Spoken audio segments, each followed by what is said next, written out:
vampires, werewolves, witches, mummies. Nah. We does have a whole different way of thing in Trinidad and Tobago. We have your own thing, okay? Hear me now. So in the spirit of Halloween, I thought I would discuss some of the folklore of Trinidad and Tobago that terrified me as a child growing up in the Twin Island Republic. So first, let me talk about Sukunya, which would be essentially our vampire and our witch. A Sukunya is essentially an old woman that has made a deal with the devil. At night, she sheds her mortal skin, transforms into a ball of fire, which gives her the ability to travel through wherever she want to go. Wherever she want to go, she go in because she's a ball of fire. She coming in your house, she could enter through something as small as a keyhole or a cracked window, and she will suck your blood because she does drain the life essence to give herself essence. But hear me now, she must do it and get back to she house to put on she skin before the sunrise come up, because if she can't get back in she skin, she go dead. If you wake up and you have a bite on your neck or something, or a mark on you, they just say Sukunya suck you, Sukunya bite you. So that's what Sukunya is an old woman who's a witch essentially that make a deal with the devil.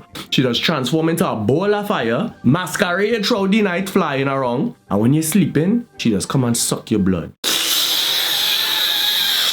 Sukunya. Let me talk about another one that used to frighten me.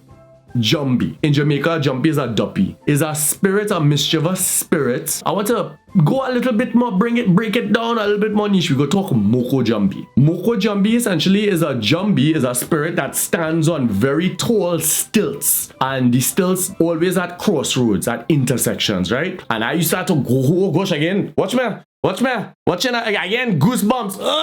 Did I stand on the crossroads and wait for people to pass? And when you cross through the intersection, pop, it go snap your neck. So that used to frighten me as a child. I used to try and make it to the maxi stand before it get dark. And when I see that sun start sinking and it start getting dark, boy, I running. Look, I getting goosebumps all now. I getting goosebumps all now just talking about it. That's a Moko Jumpy. Boy, let me talk Laja Bless. Laja Bless, woo! Laja Bless essentially would be our version of a succubus. She is the devil's wife. She attends fetes, she attends parties, and she seduces the men. She's very beautiful. She's known to have a long broad hat, a nice blouse, voluptuous, looking delicious. And also she has a long flowing dress. But the dress is a ruse. The dress is to hide the fact that she has a horse foot. She have a horse foot, she have a cow leg. She has a leg with a hoof, okay? So if you're in the dance and she two-step in, and when she make one step, the next step is a, you know you have problem. She will try to lure you away from the event, and she'll normally take you to a forest or somewhere dark, and you'll either you go dead. You go dead. That's what she does do. Oh gosh, look, all kind of goosebumps, man. I don't deal with spirits and thing, you know. I don't deal with that, Jen. Yeah, that is Laja Bless. Quintessentially what would be a succubus in Trinidad and Tobago folklore. So if you see a nice woman coming in fete, and she had the broad hat and the blouse and the ta-ta-ta, and she wear the dress, you have to lift up and make sure she'd have a horse foot. If she have a horse foot, you have a problem. Don't check me now. Don't leave no fete with a woman with horse foot. You understand me? The most terrifying for me growing up as a child was Dwen. Dwen is the spirit of children who have died before they were baptized, and they come back to this world with malice and hatred for other children. You'll recognize a Dwen. They're small, they have a long straw hat, and their feet are not frontward facing. Their feet are actually turned backwards. They face in the back. They just lie in forests and rivers, and they will say the name of a child. They'll say, Wakatang, Wakatang. They'll call you by your name to lure you into the forest for you to be lost, or lure you into the river for you to drown.